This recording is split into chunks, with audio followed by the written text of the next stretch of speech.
Hello class 7th, my name is Nitin and you are watching me on channel of Sanskar Sagar Public School. So, I will teach you according to your English grammar book, okay? So, in your English grammar book, the first chapter is the sentence. What is sentence? Okay, I had already taught you about sentence. What is sentence? So, I want to say something that, here what I have written, कि a sentence is a group of words, okay, which has a complete meaning. जो sentence होता है ना, वो group of words होता है जिनका क्या होता है, complete meaning होता है. ठीक है, कई सारे words जब sequentially जुड़ते हैं और एक formation करते हैं एक sentence का जिसका complete meaning होगा. ठीक है, अभी मैंने कुछ sentences लिखे हैं. He opened the door. Come in please. Do you like coffee? Okay, इस sentence expresses a complete thought. जो ये सेंटेंस है ये कंप्लीट थॉट के बारे में बता रहा है. ठीक है, जब तक कंप्लीट थॉट नहीं आएगा, जब तक कंप्लीट थॉट नहीं आएगा वो एक सेंटेंस नहीं कहलाएगा. वो क्या कहलाएगा? या तो फ्रेजेस कहलाएगा या तो क्लॉजेस कहलाएगा. ठीक है, दो चीज़ कहलाएगा, या तो फ्रेजेस कहलाएगा या तो क्लॉजेस कहलाएगा. अब चलते हैं, अगला सेंटेंस देखेंगे. People who worked hard. People who work hard, इसके ये तो पढ़ने में सही लग रहा है ना, पीपल हु वर्क हार्ड, लेकिन ये कंप्लीट सेंस नहीं दे रहा है, कंप्लीट मीनिंग निकल के नहीं आ रहा है. ठीक है, तो ये एक कंप्लीट मीनिंग निकालने के लिए इसका हमको आगे क्या जोड़ना पड़ेगा? कुछ सेंटेंस जोड़ने पड़ेंगे. जब सेंटेंस को जोड़ देंगे तो ये कंप्लीट मीनिंग को लेके आएंगे. जैसे अगर मैं इसमें लिख दूँ, people who work hard definitely get success. ठीक है, डेफिनेटली गेट सक्सेस. जो कड़ी मेहनत करते हैं वो क्या कहते हैं? डेफिनेटली उनको सक्सेस मिलती ही मिलती है. ठीक है, अ फास्ट मूविंग एनिमल. ठीक है, अ फास्ट मूविंग एनिमल, ये कंप्लीट सेंटेंस नहीं है, ये पूरा मीनिंग इसका नहीं निकल के आ रहा है, ये ग्रुप ऑफ वर्ड्स है. ठीक है ना, ये वर्ड्स अलग अलग है. अ फास्ट मूविंग एनिमल, लेकिन ये क्या है? ये कंप्लीट मीनिंग नहीं दे रहा है, तो इसको हम सेंटेंस नहीं कह सकते हैं. ये सेंटेंस तभी बनेगा जब इसके आगे कुछ वर्ड्स हम जोड़ देंगे. ठीक है, तो लिख दे, cheetah is a fast moving animal.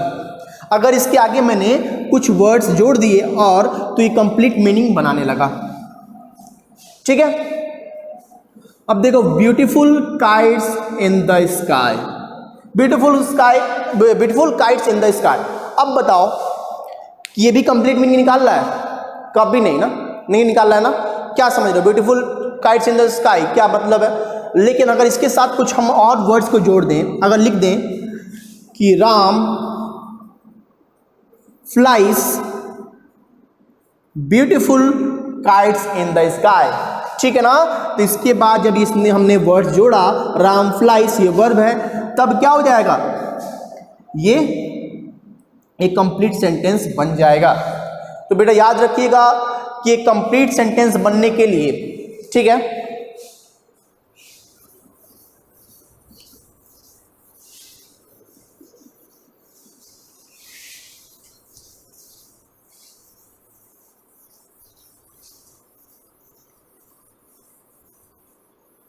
कभी भी कंप्लीट सेंटेंस बनने के लिए ना उसमें एक वर्ब का आना जरूरी है. बिना वर्ब के कोई भी सेंटेंस नहीं बनेगा. ठीक है, वर्ब आप पढ़े होंगे अपने प्रीवियस क्लास में. ठीक है, वर्ब का मतलब होता है जो एक्शन हम लोग सुबह से शाम तक करते हैं ना, उसी को वर्ब कहते हैं. ठीक है, अब देखते हैं, आगे बढ़ते हैं सेंटेंस में. तो सेंटेंस के दो पार्ट होते हैं. एक होता है सब्जेक्ट, एक होता है प्रेडिकेट. ठीक है, इसको आप जान लो. उसके बाद काइंड्स ऑफ सेंटेंस के बारे में पढ़ेंगे. ठीक है, आपने प्रीवियस क्लासेस में अगर इसको नहीं पढ़ा, ध्यान नहीं दिया, तो जान लीजिए कि सब्जेक्ट और प्रेडिकेट क्या होता है. सब्जेक्ट वो होता है, ये परफॉर्मर ऑफ द एक्शन होता है.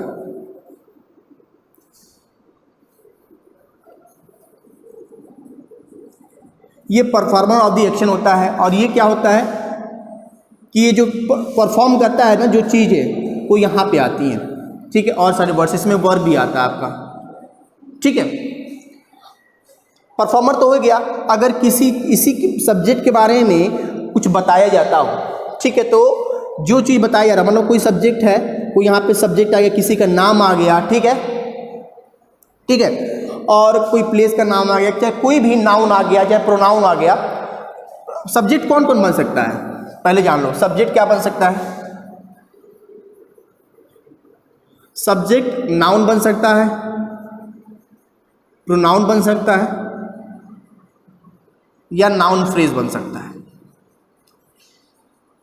ठीक है, नाउन फ्रेज के बारे में बाद में डिस्कस करेंगे। तो ये जान लो कि नाउन, प्रोनाउन या नाउन फ्रेज ही हमारा सब्जेक्ट बन सकता है और यही एक्शन को परफॉर्म भी कर सकता है।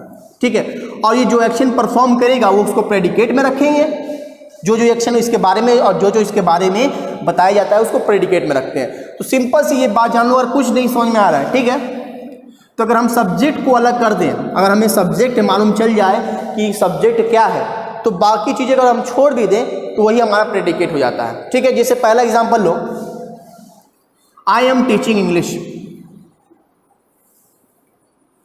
ठीक है, आई एम टीचिंग इंग्लिश। अब बेटा देखिए यहाँ पे आई जो है ये प्रोनाउन है और ये क्या परफॉर्म कर रहा है, एक्शन को पढ़ा रहा है। क्या पढ़ा रहा है? इंग्लिश। आई एम टीचिंग, मैं इंग्लिश पढ़ा रहा हूँ, तो मैं, ये प्रोनाउन है और कुछ एक्शन को परफॉर्म कर रहा है। ठीक है, कुछ पढ़ा रहा है ये इंग्लिश को। ठीक है, मैं इंग्लिश पढ़ा रहा हूँ, तो जो मैं परफॉर्म कर रहा हूँ क्या हो जाएगा? पूरा ये प्रेडिकेट हो जाएगा। ठीक है, और ये सब्जेक्ट हो जाएगा। अब इस आई की जगह नाम भी हो सकता है, नाउन अगर आए तो। ठीक है, अब देखो, red fort is situated in Delhi. ठीक है, अब रेड फोर्ट के बारे में क्या बताया जा रहा है कि रेड फोर्ट कहाँ पे है? दिल्ली में। ठीक है, तो ये हमारा सब्जेक्ट हो गया।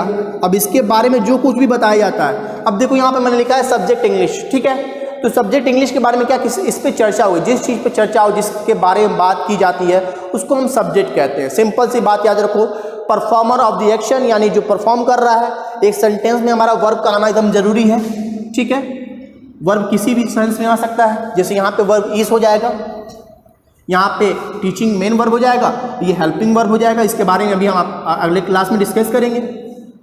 ठीक है, तो ये हमारा सेंटेंस को पढ़ाता है। तो सेंटेंसेस भी कई टाइप्स के होते हैं। सेंटेंसेस जनरली 4 टाइप्स के होते हैं।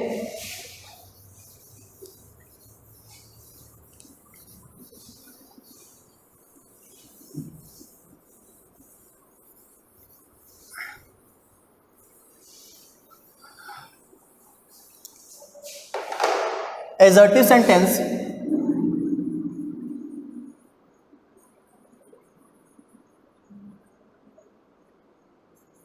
interrogative sentence,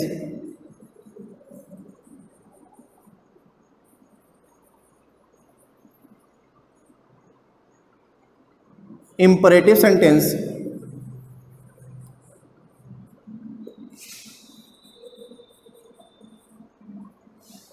और एक्सक्लेमेटरी सेंटेंस।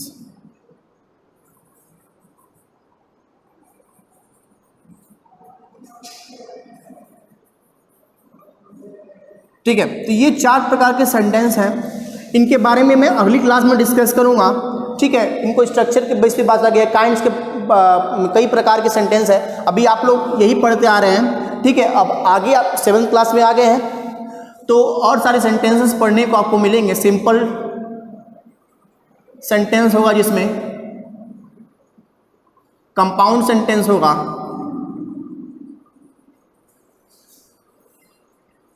और कॉम्प्लेक्स सेंटेंस होगा। ठीक है, तो इसके बारे में मैं बाद में पढ़ाऊंगा। ये अभी आपके चैप्टर पहले में दिया गया है, लेकिन अभी अगर मैं इसको पढ़ा दूं तो आपको बहुत सी चीज़ें क्लियर नहीं होंगी, क्योंकि इनको पढ़ने के पहले आपको क्लॉजेस के बारे में जानना होगा। क्लॉजेस क्या होते हैं, सारे क्लॉजेस के बारे में जब हम पढ़ लेंगे, ठीक है, सबऑर्डिनेट क्लॉज, ठीक है, इंडिपेंडेंट क्लॉज और मेन क्लॉज के सब बारे में पढ़ेंगे, तब जाके हम सिंपल सेंटेंस, कंपाउंड सेंटेंस और कॉम्प्लेक्स सेंटेंस समझ पाएंगे, क्योंकि उन्हीं क्लॉजेस की सहायता से ये सेंटेंसेस पढ़ते हैं। ये सेंटेंसेस मैंने आपको पिछले लेक्चर्स में बता दिए होंगे। ठीक है, अब प्लीज़ अगर इसके बारे में आप और जानना चाहते हैं, ये मैंने बहुत बार पढ़ा दिया आपको, लगभग 2-3 बार मैंने इस पर लेक्चर्स भी दे दिया है। अगर इस पर कोई प्रॉब्लम हो रही है तो व्हाट्सएप में आप आइएगा और कमेंट कीजिएगा, ठीक है। अभी यहाँ पे लाइव में हूँ, इस पर भी कमेंट कर सकते हैं आप, ठीक है, मैं देख लूँगा। और please be regular in class. आपको जब भी मैसेज आता है 1-2 घंटे पहले हम लोग मैसेज दे देते हैं कि आपकी लाइव क्लासेस स्टार्ट होने वाली है, तो आप अगर समय से रहोगे तो हम लोग को भी होगा कि ठीक है बच्चे आ रहे हैं, क्योंकि मैं ज़्यादा बच्चों को नहीं देख पा रहा हूँ यहाँ पे, ठीक है, मैं यहाँ पे कई बच्चों को नहीं देख पा रहा हूँ। तो आप लोग देखिए बेटा, हम लोग बहुत वर्क हार्ड कर रहे हैं, ठीक है, और वर्क हार्ड कर रहे हैं तो आप लोग भी इस बात को समझिए, ठीक है। Try to do work hard, okay, and I will be there for all your help. कोई भी दिक्कत होगी मैं आपके लिए खड़ा हूँ, ठीक है। कहीं से दिक्कत होगी मैं कहीं से आपको हर जगह आपके लिए खड़ा हूँ। बस आप लोग मुझे दिखाएं कि आप लोग वीडियोस देख रहे हैं, ठीक है। अभी 7th क्लास में आई नो डैट कि 15-16 स्टूडेंट्स हैं आप लोग, ठीक है। तो I need more than this views, okay. If I see that it means that everybody has seen the video, okay. तो बेटा प्लीज़ आप देखिएगा, बुक्स को पढ़िए, जो बुक्स ले गए हैं बुक से बहुत कुछ जानकारी आपको मिलती है, ठीक है। क्वेश्चंस जो भी है उसको सॉल्व कीजिए और जो भी उसको मैसेज कीजिए, okay class. Thank you very much, have a nice